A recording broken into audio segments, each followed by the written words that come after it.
يا معلم تعالى سيطرة، ده شكلها مبردة مشاكل، تعالى سيطر.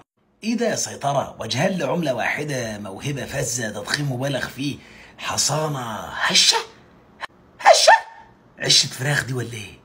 وطالعين تقولوا لي يجب معاقبة من يدعو للتعصب الرياضي والفكري، امال ده ايه؟ ده ايه يا سيطرة؟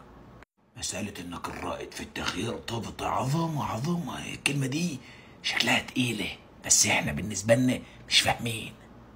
بس الكلام التقيل بيتعرف انه تقيل. جزء صغير من مشروع ضخم، يعني انت بتشكك من الاخر في الناس اللي بتفكر للمشروع الضخم. ها؟ نحن من انتشلناك بعقد ضخم لا تحلم به في حياتك. الطاقية دي شكل الارسال بتاعها بيجي من كوكب المريخ، بتجيب كده من المجموعة الشمسية من فوق، الارسال بتاعها عالي. الطاقية دي يا ابني مش اي حد، يلا ده اسمها الطاقية المطقطقة.